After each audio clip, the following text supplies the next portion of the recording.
जय हिंद साथियों, स्वागत है आप सभी का यूट्यूब चैनल में। तो दोस्तों, आज का हमारा जो टॉपिक है वह है भारतीय वन अधिनियम 1927। ठीक है। तो सबसे पहली बात यही हो जाती है कि आखिरकार भारतीय वन अधिनियम 1927 क्या है, कब आया, कितनी धाराएं हैं, कितने इसमें अध्याय हैं, इन सब के बारे में जानेंगे। लेकिन थोड़ा सा समझते हैं आखिर इस अधिनियम की जरूरत क्यों पड़ी। तो देखिए 1927, इससे पहले भी 1876 या समथिंग ऐसे कुछ अधिनियम बना था। अंग्रेजों का ही शासन था। तो उस समय अंग्रेजों का शासन तो था, लेकिन भारत में बहुत सारे राजा महाराजा भी रहते थे। जो भी वन क्षेत्र था किसी राजा महाराजा के अंतर्गत आता था या अंग्रेजों के अंतर्गत आता था। ठीक है। तो जो भी कीमती लकड़ियां थी वह काफी कटाई होती थी, विदेशों चली जाती थी, और यहाँ पर भी कोई अच्छा नियम कानून नहीं था। तो लोग वनों का अपने हिसाब से दोहन करते थे, काटते थे। तो इसी सब को देखते हुए भारतीय वन अधिनियम लाया गया। साथ ही साथ जो वन में आदिवासी रहते हैं उनके लिए भी कोई नियम कानून नहीं था, अपने हिसाब से लकड़ियां काटना वगैरह यह सब चीज होता था। तो वन को संरक्षित करने के लिए वनों से संबंधित सभी नियम कानून वन अधिनियम 1927 में मतलब हैं। इसके बाद भी बहुत सारे आए, जैसे वन संरक्षण अधिनियम हो गया और वृक्ष संरक्षण हो गया। ठीक है। तो बहुत सारे अधिनियम आए। तो हमारा आज का टॉपिक केवल वन अधिनियम है। तो अध्याय 1। तो उससे पहले यहाँ पर देखिए उत्तर प्रदेश संशोधन वर्ष 2000 सहित। तो यह तो पूरे भारत पर लागू ही होगा। बाकी अलग अलग राज्य में अलग अलग प्रकार के वन हैं। ठीक है। किसी राज्य में कम है, ज्यादा है, और प्रकार भी अलग अलग है। तो अपने अपने हिसाब से राज्य इसमें संशोधन भी करते रहते हैं। उत्तर प्रदेश ने भी वर्ष 2000 में संशोधन किया है, उससे उसके सहित हम बताएंगे। बाकी आप जब देखेंगे वीडियो तो बहुत ही मजा आने वाला है। यह सब कुछ आपको पढ़ाएंगे, लेकिन बताएंगे। लेकिन उससे पहले यहाँ पर थोड़ा सा हम लोग जान लेते हैं। जो लोग अभी नए नए पढ़ रहे होंगे तो काफी सोच रहे होंगे कि आखिरकार वन अधिनियम क्या है। तो देखिए, संविधान यानी कि पॉलिटी वाला जो चैप्टर है आपने पढ़ा होगा तैयारी के दौरान। तो संविधान तो सबने पढ़ा है। जैसे संविधान को समझने के लिए, ठीक है, क्रम बाई क्रम अलग अलग भाग है। जैसे 22 भाग है, फिर 3 मतलब नए जोड़े गए, क करके 4 का ऐसे। तो टोटल मूल रूप से 22 भाग है संविधान में। और आर्टिकल की बात करें तो 395 है। और इसमें मूल रूप से, लेकिन इसमें और भी जोड़े जा चुके हैं, वो मुद्दा नहीं है। अनुसूची 12 है। ठीक है। तो उसी प्रकार से वन अधिनियम बनाया गया। वन अधिनियम में टोटल कितने अध्याय हैं? 13 अध्याय है। 13 अध्याय में टोटल 86 धाराएं हैं। तो क्या 86 धारा आज ही पढ़ लेंगे? नहीं, कुछ पढ़ेंगे, बाकी कभी और पढ़ेंगे। तो देखिए, इसमें जो 13 अध्याय हैं, तो हर एक अध्याय में कुछ ना कुछ चीजों के बारे में वर्णन किया हुआ है। जैसे अध्याय 1 हम लोग देखेंगे तो अध्याय 1 अधिनियम के शीर्षक और विस्तार से ही संबंधित है कि यह पूरे भारत पर लागू होगा और कहाँ कहाँ इसका विस्तार होगा, इसके बारे में अध्याय 1 में बताया गया है। उसके बाद आता है अध्याय नंबर 2। इसमें आरक्षित वनों के विषयों से संबंधित है। आरक्षित वन यानी कि रिजर्व फॉरेस्ट। तो आखिरकार क्या होते हैं रिजर्व फॉरेस्ट, अभी आगे थोड़ा सा जानेंगे।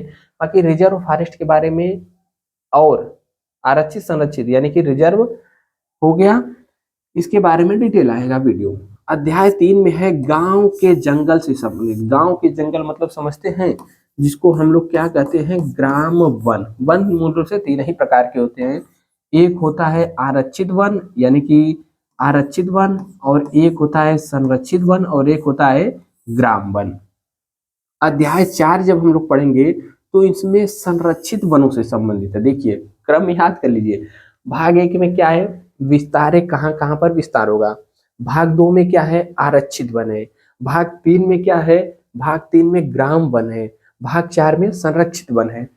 अध्याय 5 में है उन भूमियों और जंगलों से संबंधित है जो कि सरकार की संपत्ति नहीं है। ठीक है। अध्याय 6 कहता है कि केंद्र सरकार द्वारा किसी भी वन उपज को शुल्क लगाने से संबंधित है। तो वन उपज क्या है, बस थोड़ी देर वेट करिए, अभी एक एक चीज बताएंगे वन उपज के अंतर्गत दोस्तों क्या क्या आता है। अध्याय 7 में है पारगमन में किसी भी वन उपज को नियंत्रित करने से संबंधित है। भाग 8 अध्याय 8 का उद्देश्य लकड़ी या किसी वन उपज के स्वामी के अधिकारों को विनियमित करना इसका मुख्य उद्देश्य है। अब देखिए इसके बाद अध्याय जो 9 आता है, किसी भी अवैध गतिविधि के मामले में दंड और प्रक्रिया का प्रावधान करता है। अध्याय 10 है मवेशी। मवेशी मतलब समझ रहे हैं, जो पशुएं होते हैं। अतिचार अधिनियम 1871 के अनुप्रयोग से संबंधित अध्याय है। ठीक है। अध्याय 11 हमें वन में अधिकारियों की शक्तियां और कर्तव्य प्रदान करता है। अध्याय 12 में है राज्य सरकार को सहायक नियम बनाने की शक्ति, और 13 में है वन अधिकारियों को उनके कर्तव्यों को सुचारू रूप से प्रभावी ढंग से पूरा करने में सहायता करने के लिए कर्तव्यों से संबंधित है। तो टोटल यह हो गया अध्याय 13। और आप में से बहुत सारे लोग सोच रहे होंगे, जैसे यूपी पुलिस में बात करेंगे तो नीचे constable, head constable, ASI, SI, ठीक है, और इसके बाद इंस्पेक्टर, बढ़ते बढ़ते डीजीपी तक जाते हैं। उस प्रकार से फॉरेस्ट विभाग में पदाक्रम क्या है, सबसे नीचे अधिकारी हो गए। वैसे तो वाचक प्राइवेट टाइप के होते हैं, ठीक है, फॉरेस्ट गार्ड, वन दरोगा, डिप्टी रेंजर, रेंजर, ठीक है, एसडीओ, डीएफओ, इस प्रकार से क्या है पूरा क्रम। इसके ऊपर भी वीडियो बन गया है, नीचे डिस्क्रिप्शन में लिंक है, या फिर कन्हैया यूपीएफ लिख के सर्च करेंगे आ जाएगा। देखिए आरक्षित वन आ गया, ठीक है। तो आरक्षित वन किसे कहते हैं? आरक्षित वन यानी कि रिजर्व फॉरेस्ट, रिजर्व फॉरेस्ट। तो सबसे पहले इसका उल्लेख कहाँ है? तो जब आप अध्याय 2 पढ़ेंगे, धारा 3 से 27 तक के अंतर्गत आरक्षित वन आता है। और 5/26 तो आपने सबने सुना होगा कि धारा 5/26 लगेगी। तो क्या है 5/26? इसको भी इसी वीडियो में हम लोग निपटा देंगे, ठीक है। इसमें क्या कहा गया है कि आरक्षित वन को आरक्षित बनाने की शक्ति किसके पास होगी? राज्य सरकार के पास होगी। एग्जैक्ट पूछ दे कौन बनाता है, तो राज्यपाल बनाते हैं, ठीक है। कोई भी वन भूमि या फिर बंजर भूमि शामिल होती है जो सरकार के स्वामित्व में हो, ठीक है, क्योंकि सरकार इन जमीनों की मालिक है, इसलिए उनके पास इस पर मालिकाना हक भी है।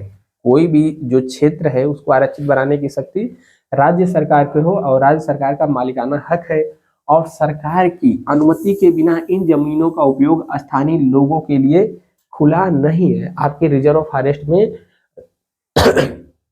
यहाँ पर स्थानीय लोगों के लिए खुला नहीं है। सरकार द्वारा अधिनियम की धारा 4 के अंतर्गत नोटिस जारी करने के बाद, ठीक है, आरक्षित वन बनाना रहेगा तो धारा 4 के तहत सरकार नोटिस जारी करती है, और उसके बाद भूमि, एक विशेष भूमि, कोई बंजर क्षेत्र है या भूमि का एक विशेष हिस्सा है, आरक्षित वन घोषित किया जाना है। तो धारा 4 के तहत नोटिस निकलेगी, इसको याद रखना है, ठीक है।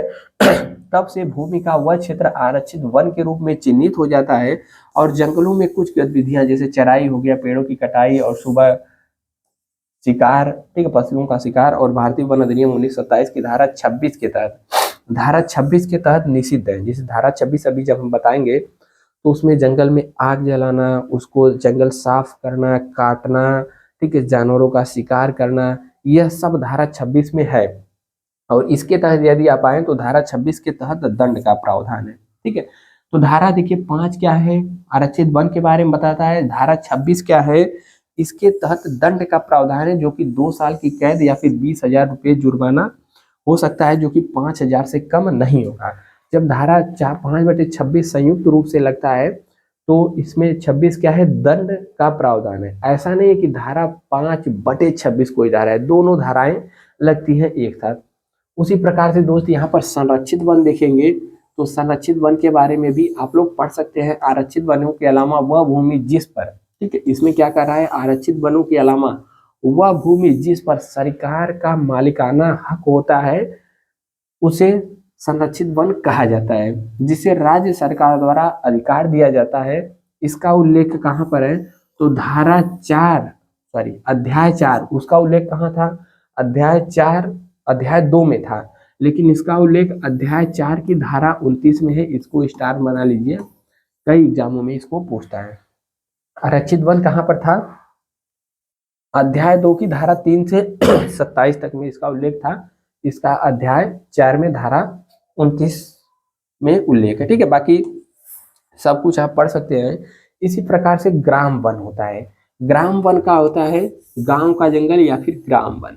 भारतीय वन अधिनियम की अध्याय 3 की धारा 28 के तहत ग्राम वनों का प्रावधान है। ठीक है, तो वह क्षेत्र ग्राम वन वह सरकार द्वारा आरक्षित वनों को ग्राम समुदाय के द्वारा उपयोग के लिए प्रदान किया जाता है। ठीक है, आरक्षित वन का कुछ भाग होता है, जब ग्राम वाले हिस्से में आता है तो सरकार द्वारा आरक्षित वनों को ग्राम समुदाय के उपयोग के लिए वहां दे दिया जाता है, तो उस विशेष भूमि को ग्राम भूमि कहा जाता है। ठीक है, ग्राम वन दो शब्दों के उपयोग मतलब दो शब्दों के उपयोग से बना है, मिल करके बना है ग्राम और वन, यानी कि गांव का वन, लेकिन वास्तव में दोनों अलग अलग हैं। भारतीय वन अधिनियम के तहत ग्राम वन एक कानूनी श्रेणी है और ग्राम एक प्रशासनिक श्रेणी है। ग्राम वनों को दी गई भूमि को ग्राम चराई रिजर्व के अंतर्गत शामिल किया जाता है। तो यह सब तो हो गया थोड़ा भूमिका, बाकी हम लोग चलते हैं अपने नेक्स्ट टॉपिक पर। देखिए, यह पूरे भारत का नक्शा है और वन अधिनियम जो 1927 है यह पूरे भारत में लागू होगा। अलग अलग राज्य अपने हिसाब से संशोधन करते रहते हैं, जैसे यूपी हो गया, एमपी हो गया, उत्तराखंड हो गया, ठीक, तमिलनाडु, अलग अलग संशोधन करते रहते हैं। उस क्रम में उत्तर प्रदेश 2002 संशोधन सहित है और धारा, ठीक है, अध्याय 1 है। टोटल कितने अध्याय हैं? 13 अध्याय और 86 धारा। तो बात यहाँ पर कर रहा है अध्याय 1। अध्याय 1 में जो धारा 1 है यह कह रहा है संक्षिप्त नाम और विस्तार, यानी कि जो हमने शुरू में बताया वही है। तो इसमें धारा 1 में पहला पॉइंट या फिर क कहेंगे, इस अधिनियम का संक्षिप्त नाम भारतीय वन अधिनियम 1927 है। संक्षिप्त नाम यानी कि इस अधिनियम का नाम क्या है? 1927 है, भारतीय वन अधिनियम, तो कुछ इसमें है नहीं। दूसरा कह रहा है इसका विस्तार संपूर्ण भारत में होगा, तो होगा ही। नेक्स्ट आता है, देखिए धारा 2। अभी तक हमने धारा 1 पढ़ा, अब धारा 2 थोड़ी लंबी है, इसको ध्यान से देखिएगा। ठीक है, इसमें बताया गया है इस अधिनियम में जब तक की कोई बात, इसमें कुल मिला जुला करके बात किया गया है कि पशु के अंतर्गत कौन कौन से जीव आएंगे। यदि रिजर्व यहाँ पर पशुओं की बात करें, पशु के अंतर्गत जैसे यहाँ पर हाथी हो गया, ऊंट हो गया, भैंस, घोड़ा, घोड़ियां, खस्सी पशु, टट्टू, बछड़े, बछड़ियां, खच्चर, गधे, सुअर, मेढ़े, मेढ़िया, भेड़े, मेमने, बकरियां, यह सब आएंगे। ठीक है, यहाँ पर क्या लिखा हुआ है? बकरियों के मेमने, लेकिन आपने यहाँ पर कहीं बकरियां शब्द लिखा हुआ देखा है? नहीं देखा है। बकरियां शब्द 2017 या फिर कब इसको संशोधन करके डाला गया, एक सेकंड देख लेते हैं।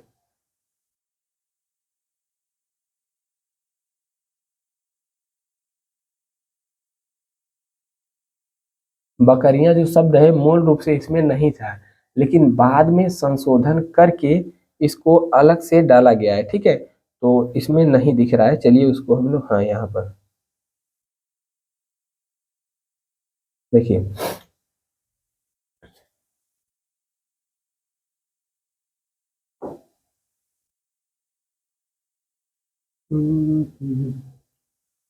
चलिए शायद है नहीं, वर्ष 2017 या फिर कुछ ऐसा ही था, एग्जैक्ट याद नहीं है। उस वर्ष में संशोधन करके इसमें बकरियों को भी डाला गया, नहीं तो बाकी इसमें क्या लिखा था? बकरियों के मेमने था, तो इसको याद रखिएगा। ठीक है, बकरियों को भी इसमें डाल दिया गया।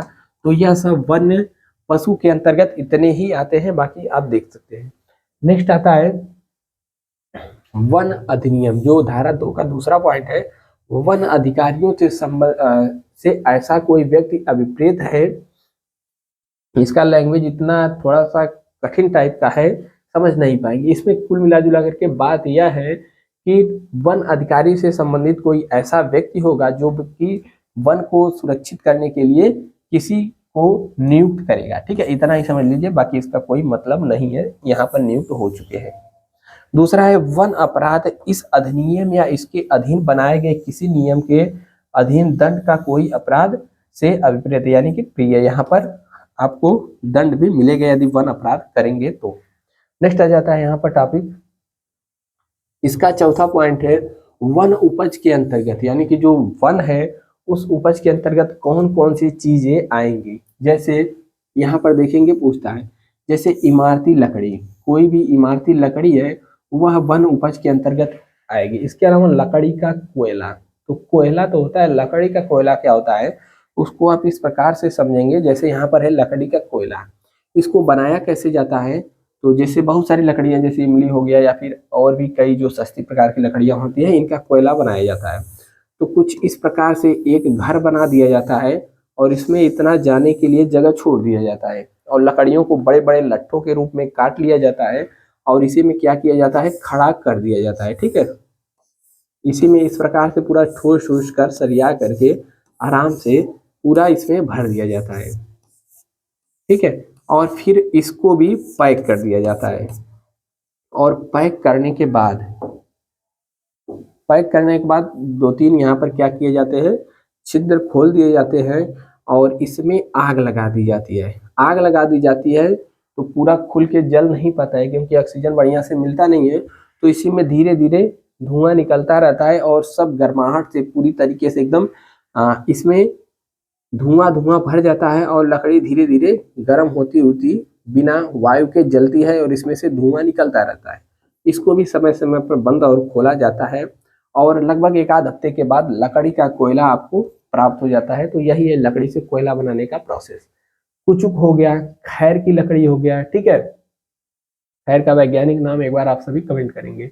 लकड़ी का तेल हो गया, राल हो गया या फिर प्राकृतिक जो वार्निश हो गया, छाल हो गया, लाख। लाख आप देखेंगे तो यहाँ पर है जो कि वृक्षों की मतलब इस पे प्राप्त की जाती है। महुआ का फूल हो गया, महुआ का बीज जिसको कोयना कहते हैं, कुत हो गया, हरड़ हो गया, और यह सब चीज वन उपज के अंतर्गत आती हैं, चाहे वन में पाई गई हो या फिर वन से लाई गई हो। यह सब आप यहाँ पर देख सकते हैं। नेक्स्ट आ जाता है यहाँ पर इसका जो ख पॉइंट है वह कह रहा है निम्नलिखित वस्तुएं उस सूरत में आती हैं जिसमें कि वे वन से पाई जाती हैं। अर्थात जैसे मान लीजिए वन से पाई गई हो या वन से लाई गई हो पीछे है। इसके अलावा जो वन में पाई जाती हैं अर्थात वृक्ष, वृक्ष तो रहेगा ही वन में, वृक्ष के पत्ते हो गए, फूल हो गया, फल हो गया, और वृक्षों की इनमें या इसके पूर्व अवर्णित सभी भाग और उपज आते हैं। इसके अलावा दूसरे पॉइंट में है यह सब किस में चल रहा है, भाग दो ही में चल रहा है, याद रखिएगा।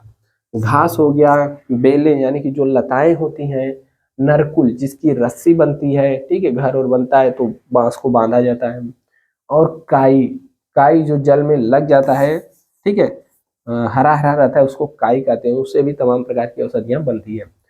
वे पौधे जो वृक्ष नहीं है और ऐसे पौधों के सब भाग और उपज उसके अंतर्गत आती हैं। यहाँ पर आपको नरकुल मिल जाएगा और विभिन्न प्रकार के फल वृक्ष मतलब वन उपज हैं। नेक्स्ट आता है तीसरा पॉइंट है वन्य पशु, और यह सब वन्य उपज के अंतर्गत आता है। तो इसमें देखिए क्या है, पशु और खाले, यानी पशु है यदि आप उसका खाल का व्यापार कर रहे हैं या फिर खाल ले जा रहे हैं तो वह भी इसके अंतर्गत आ जाएगा। उसके अलावा हाथी का दांत हो गया, सींग हो गया, हड्डियां हो गई, रेशम या फिर रेशम के कोय, शहद और मोम, शहद काफी निकाला जाता है जंगलों से। पशुओं के अन्य सभी भाग या फिर उत्पाद किसके आ जाते हैं, इसके उपज के अंतर्गत आ जाते हैं, ऐसा यदि आप करते हैं तो। चौथे नंबर पर है पीट। पीट एक प्रकार का कोयला होता है, सस्ता कोयला या फिर कोयला ही कहते हैं। सतही मिट्टी यानी कि सतह की मिट्टी उठाएंगे, चट्टान हो गया, और चूना पत्थर, लैटराइट, खनिज तेल और खानों से और खदानों से पैदावार सभी खनिज इसके अंतर्गत आ जाते हैं। अब यहाँ पर नेक्स्ट आता है चार का क, ठीक है, यह सब भाग दो ही के अंतर्गत चल रहा है। इसके अंतर्गत ऐसी संपत्ति के बारे में देखिए, यदि आप अपने क्षेत्र में है, वन में है, यदि आपके क्षेत्र में नदी यानी कि जल का स्रोत कोई बह रहा हो तो वह भी इसके अंतर्गत आ जाता है। जैसे वन नदी के अंतर्गत कोई सरिता यानी कि जल क्षेत्र हो, नहर हो, सकरी घाट, खाड़ी हो या फिर अन्य सभी प्राकृतिक या फिर कृत्रिम जो कि जल का स्थान है इसके अंतर्गत आ जाते हैं। और छठवें पॉइंट में कह रहा है इमारती लकड़ी के अंतर्गत वृक्ष आते हैं जब वो वे गिर गए हों या फिर गिराए गए हों, और सब लकड़ी चाहे वह किसी प्रयोजन से काटी गड़ी या फिर खोखली की गई हो और नहीं की गई हो। ठीक है, जो 7वां पॉइंट है इसको ध्यान दीजिएगा, यह बहुत सारे एग्जाम में पूछा गया है। वृक्ष के अंतर्गत ताड़, ठोट, झाड़, झंखाड़ और बेते आते हैं। जैसे यहाँ पर देखेंगे वृक्ष के अंतर्गत आते हैं, लेकिन वृक्ष के अंतर्गत, ठीक है, तो क्या बांस वृक्ष है? बिल्कुल नहीं है। वर्ष 2002 में, ठीक है, भारतीय वन अधिनियम 1927 का है, वर्ष 2017 में इसको संशोधन किया गया और बांस को वृक्ष की परिभाषा से हटा करके घास की परिभाषा में डाल दिया गया। ठीक है, तो कई बार पूछा है बांस क्या है। 2070 से पहले वृक्ष था, लेकिन संशोधन जब से किया गया तो बांस को अब क्या कर दिया गया, वृक्ष नहीं है, घास है। तो याद रखिएगा बांस एक प्रकार का घास है। ठीक है, तो यह सब चीज तो हो गया। नेक्स्ट आता है यहाँ पर, देखिए अध्याय 1 समाप्त हुआ, अब आता है अध्याय 2। अध्याय 2 किससे संबंधित था? आरक्षित वनों के संबंध में था अध्याय 2। अब देखिए आरक्षित वनों के संबंध में अधिनियम की विभिन्न धाराएं हैं। जैसे धारा 3 है, यदि आपसे कोई पूछ दे वनों को आरक्षित करने की शक्ति किसके पास है, तो यह राज्य सरकार के पास है वनों को आरक्षित यानी कि रिजर्व फॉरेस्ट बनाने की शक्ति। और इसमें राज्यपाल के सिग्नेचर से यानी कि राज्यपाल के द्वारा ही इसको किया जाता है।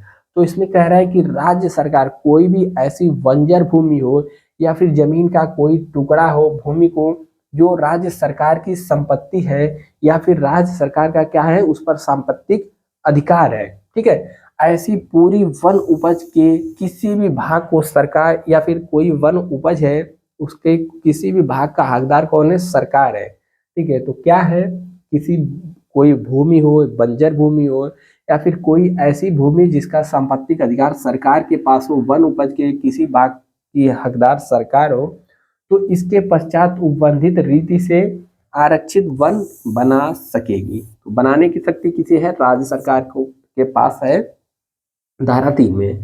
जब धारा 4 पढ़ेंगे तो इसमें बताया गया है कि राज्य सरकार द्वारा अधिसूचना।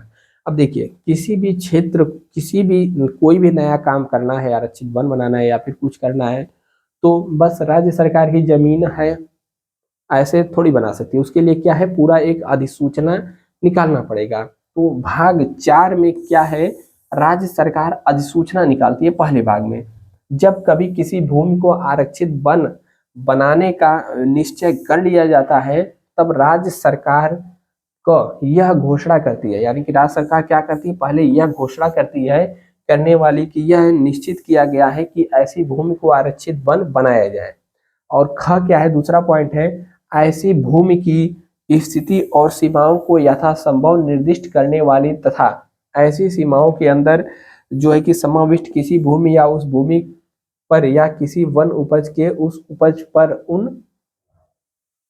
किन्हीं अधिकारों की जिसकी बाबत यह अभिकथित है कि किसी व्यक्ति के पक्ष में विद्यमान है। तो कुल मिला जुला के राज्य सरकार अधिसूचना निकालती है और बाकायदा देखती है हर एक पॉइंट को, ठीक है, जैसे कि ठीक है उसका पूरा अच्छे से सीमांकन किया जाता है कि किस किस एरिया को कितने क्षेत्र को कितने क्षेत्र इसमें आ रहे हैं, यह सब काम किसमें होता है, 4 क में होता है। ठीक है, और उसके पश्चात यहाँ पर क्या होता है कि व्यवस्थापन, जो वन व्यवस्थापन अधिकारी होता है नियुक्त करने वाली अधिसूचना और राजपत्र में निकालेगी, यह सब चीज तो हो गया अधिसूचना। धारा 5 आता है, तो देखिए धारा 5/26 ही लगता है आरक्षित वन में यदि कोई कुछ जलाता है, काटता है, आग लगाता है, शिकार करता है, तो 5/26 संयुक्त रूप से लगाया जाता है। 26 में दंड का प्रावधान है जो कि अभी आएगा, दिखाएंगे।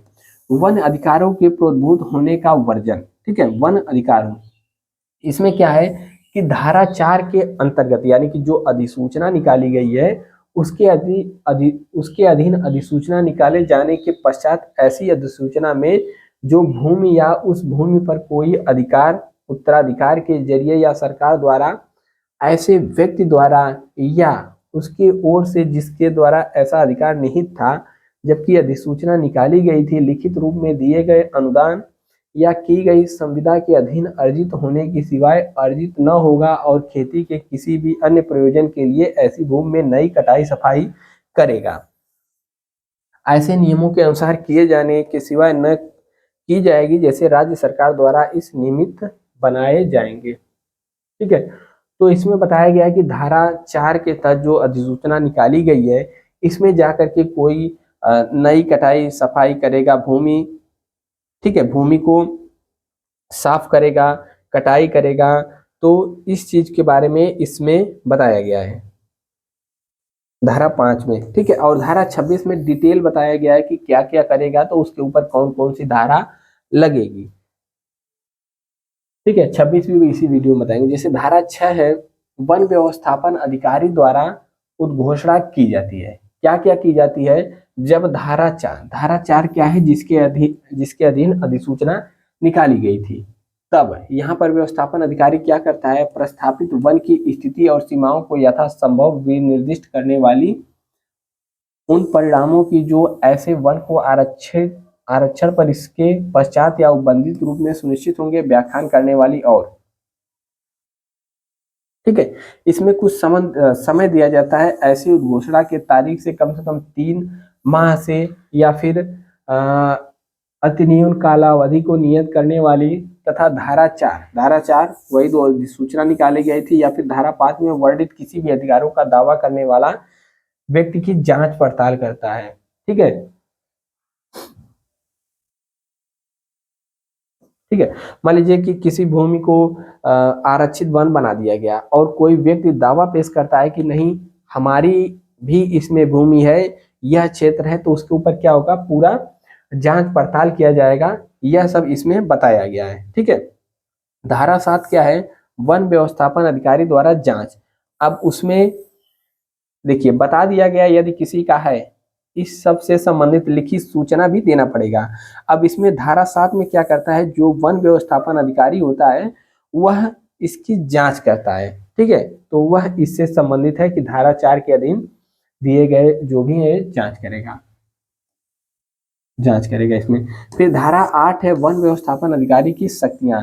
तो जांच करेगा तो उसकी क्या क्या शक्तियां रहेंगी, वह सब कुछ इसमें दिया हुआ है, ज्यादा पढ़ने की जरूरत नहीं है। नव है, अधिकारों का निर्वापन। तो इसमें अधिकारों से संबंधित इसके बात की गई है। अब देखिए, अब जो सबसे मेन धारा है, इस पर आप ध्यान देंगे, वह है धारा 26। तो धारा 26 क्या कहती है? 5/26 संयुक्त रूप से लगता है। तो धारा 26 में भी अलग अलग पॉइंट दिए गए हैं। जैसे कि धारा 26 हो गया, यह वनों में जो क्या है, प्रतिषिद्ध यानी कि निषेध कौन कौन से कार्य हैं। जैसे पहला पॉइंट है कि कोई व्यक्ति क्या करेगा? पहला पॉइंट है, इसको ध्यान रखिएगा। धारा 5 के अधीन प्रतिषिद्ध नई कटाई सफाई करेगा या, तो क्या है, वन है, आप उसमें कटाई भी नहीं कर सकते, सफाई भी नहीं कर सकते। ठीक है, अगर आपने ऐसा किया तो आपको देखिए 5 जो धारा 26 लगती है, तो ऐसा नहीं है पूरा का पूरा धारा लगता है, इसमें भी अलग अलग पॉइंट है। यदि कोई व्यक्ति नई कटाई सफाई करेगा तो उसके ऊपर क्या लगेगा? धारा 26 का क लगेगा। और आरक्षित वन में आग लगाएगा या फिर कुछ ऐसा करेगा, आग जलता हुआ छोड़ देगा जिससे खतरा बढ़े, तो उसके लिए यदि आपने ऐसा किया है तो धारा 26 का ख वाला पॉइंट आपके ऊपर अप्लाई होगा। नेक्स्ट आता है यहाँ पर ग क्या है? ऐसे ऋतुओं के सिवाय। ठीक है, तो कुल मिला जुला के धारा 26 का क हो गया, नई कटाई सफाई, धारा 26 का ख, और ग जंगल में आग से ही संबंधित की बात करता है। यदि आप वहां पर ले गए, जैसे माचिस हो गया, लाइटर हो गया, तब भी आपके ऊपर यहाँ पर मुकदमा लग सकता है। धारा ग। और धारा घ क्या कहता है कि अत्याचार करेगा या पशु चराएगा। यदि आप जंगल में बिना अनुमति के या फिर जंगल में पशुओं को ले गए चराने के लिए, तब आपके ऊपर यह लग जाएगा, छुट्टा पशु यदि है। धारा 26 का अंगा वाला पॉइंट कब लगेगा? जब कोई भी व्यक्ति किसी वृक्ष को गिराएगा या फिर इमारती लकड़ी काटेगा या घसीट, यहाँ पर संशोधन हुआ है, अभी आगे देखेंगे। ठीक है, नुकसान पहुंचाएगा तो धारा 26 का अंगा वाला पॉइंट लगेगा। और धारा 26 का च, ठीक है, तो अंगा और च लगभग एक ही है। वृक्ष को यदि आप टहनियों को काटते हैं, हरी टहनियों को, और ले जाते हैं, घसीटते हैं, चुराते हैं या फिर उसका छाल छीलते हैं, तो यह सब लगेगा। लेकिन जंगल में जो सूखी लकड़ियां हैं उसको ले जाने का अधिकार है, लेकिन कुल्हाड़ी से आप काट नहीं सकते। टांगी से काट उठ करके आप गट्ठर बना करके जितना हो सके आप अपने हिसाब से उठा ले जा सकते हो, साइकिल पर भी नहीं ला सकते। ठीक है, तो ऐसा है। अब भी धारा 26 का जो 6 है, पत्थर की खुदाई करेगी, यानी जंगल में कोई ऐसा क्षेत्र है, ठीक है, लकड़ी का कोयला कोई फूकेगा, पत्थर को ले जाएगा या फिर जमीन का खनन करेगा, तो यह सब क्या है, धारा 26 के 6 वाले पॉइंट में लगता है। फिर धारा 26 का ज, खेती या किसी अन्य प्रयोजन के लिए किसी भूमि को साफ करेगा या फिर तोड़ेगा। ठीक है, तो क में क्या था, नई कटाई सफाई करेगा। लेकिन ख में है, खेती के प्रयोजन से यदि आप जंगल को काटते छाटते हैं तब आपके ऊपर यह धारा लगेगा। 26 का 6 है कि राज्य सरकार द्वारा इस निमित्त बनाए गए नियमों का उल्लंघन, देखिए झ क्या है, यदि आप जंगल में गए, ठीक है, और आप शिकार करें या फिर मछली को पकड़ें या फिर गोली से कोई गोली चलाएंगे, ठीक है, या फिर जल है उसमें विषैला पदार्थ डालेंगे, या फिर किसी भी जीव जंतु या पशु को फंदा यानी कि पास बना करके जाल बिछाएंगे, तब आपके ऊपर लगेगा। और यह है स्पेशली हाथियों के लिए है, यदि आप जंगल के दौरान हाथियों को मारते हैं या फिर उनका कोई भाग ले जाते हैं तब आपके ऊपर जुर्माना लगेगा। ठीक है, तो यह तो हो गया धारा 26 जो कि सबसे ज्यादा यूज होता है। धारा 26 के अंतर्गत यह सब कुछ आ जाते हैं। इसके अंतर्गत क्या क्या जुर्माना लगता है नेक्स्ट वीडियो में कभी बताएंगे। अब देखिए इसमें कुछ संशोधन है, जैसे हम बता रहे थे धारा 2, तो धारा 2 में क्या क्या संशोधन है आप यहाँ पर देख सकते हैं। ठीक है, और धारा 26 का संशोधन क्या है, क वाले पॉइंट में है कि आरक्षित वन के पश्चात शब्द ऐसे, ठीक है, अंगा में क्या है, देखिए अंगा में जो घसीटने वाला शब्द बता रहे थे वृक्ष को, तो घसीटने के को हटा करके यहाँ पर हटाने शब्द लगा दिया गया है। और तीसरा जो संशोधन है, च में पत्तियां तोड़ डाले गया उसके पश्चात शब्द या किसी वन उपज को यहाँ पर बढ़ा दिया गया है। और यहाँ पर 4 में देखेंगे तो यहाँ पर भी संशोधन किया हुआ है। तो इतना है इसमें संशोधन। ठीक है, और कोई भी व्यक्ति करता है तो यहाँ क्या क्या दिया गया है कि दंड का प्रावधान क्या क्या है, इसका एक पूरा चार्ट है कि क्या क्या करने पर कितना जुर्माना और कितनी सजा होगी, उसको भी हम नेक्स्ट वीडियो में कभी बता देंगे। ठीक है, और यदि वही अपराध कोई व्यक्ति दोबारा करता है तो क्या सजा बढ़ जाती है, कितना अधिक जुर्माना होता है, उसके बारे में भी बताएंगे। बाकी आज के लिए दोस्तों इतना ही। वीडियो कैसा लगा एक बार कमेंट जरूर करना है। इसका पार्ट 2 चाहिए तो जरूर कमेंट करिए, और कुछ सुझाव हो तो नीचे एक बार कमेंट करिए। मिलते हैं फिर नेक्स्ट वीडियो में दोस्तों। जय हिंद।